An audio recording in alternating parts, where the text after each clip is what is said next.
Two things are necessary for revelation: 1. Light from God, and 2. Opened eyes. The reason why many do not see is not because there is no light. The difficulty is that our eyes are blind, not that God is withholding light. Lack of revelation is due to blind eyes. We think we are all right. We think we know and understand. Hence, it is no wonder that we get no light. In very identical circumstances, some people will see more and others less because their inward eyes are not the same. Those who are not conscious of need or think that there is not much wrong suffer loss as a consequence. The Lord talked of a pit, blind men, and leaders of the blind. Here are 3 factors. If there were no pit, it would not matter whether we were blind or not, but there is a pit, and consequently, they who are blind will fall into it. There are 3 different forms of blindness. 1. Those who are built up by all they have heard. Yes, I see that. I saw it at such and such a time. Yes, I have known that for years. They have never really seen, yet they are confirmed in their blindness by what they have heard. 2. Those who oppose everything. 3. Those who agree easily with everything you say but are not exercised by it. So they get nowhere. The only condition, and I say it again and again, and cannot say it strongly enough, the only condition for seeing is the cross. We go round and round in our own thoughts, wisdom and ideas, but human wisdom has no part at all in spiritual things. It does not enter in, it is entirely excluded. It is the cross that makes us see. When the cross operates, we see. The cross is not a doctrine but an experience. It is possible to talk much about the doctrine of the cross and to know a lot about it in our heads, and yet for the cross never to have touched our lives. Some of us are humble because we are in darkness. Yet our humility is from ourselves and is simply dead works. We hear humility spoken of, and so we produce a humility. Instead of seeing, instead of having light and being dealt with by the cross, we think we have to do something about it. In the scriptures we read of many who met God and were cast down. They were struck down by the light of God and were done for. But there are many today who throw themselves down instead of being cast down by the light. They act it out. They produce something which has not come from God.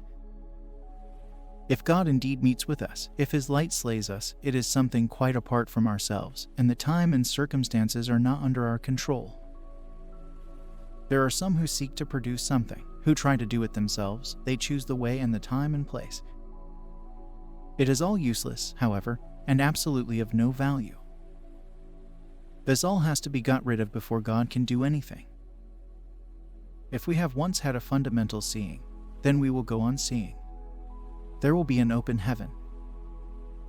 There are those who have too many experiences, and they are only built up by them all. We do not need many experiences, we need great experiences, something drastic and fundamental. Some of us think we have been dealt with so often, in fact, we are always being dealt with. As a result, we think we are all right, yet these many dealings only nourish our pride.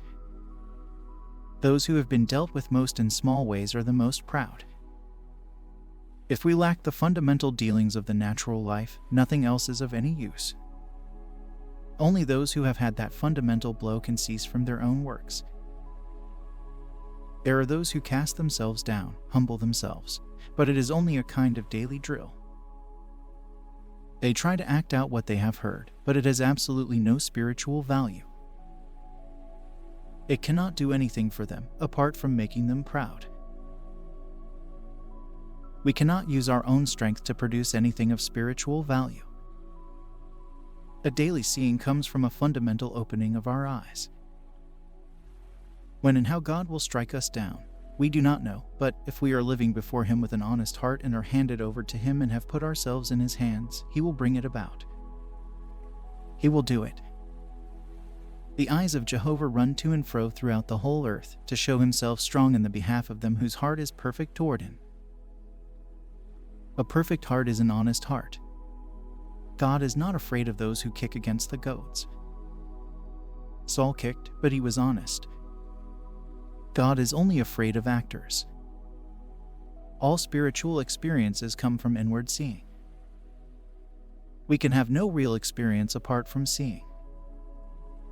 It is fatal for many people to hear anything because they immediately try to act it out. Some of God's servants groan because so many hear and do not do. I, on the contrary, am more afraid of those who hear and do, because for many it is only dead works. They are acting it out, they are trying to produce it. It is not we who have to produce anything, it is God who does it. An unsaved man who tries to act as a saved man only delays matters, for in his case he had 2 steps to take instead of 1. He had first to stop doing the one before he could be taken into the other. There was a man of whom it was said, he is at present unnatural. We will have to wait until he has got rid of all that before we can see whether God will be able to do anything for him or not. He has first to get rid of that which is only put on.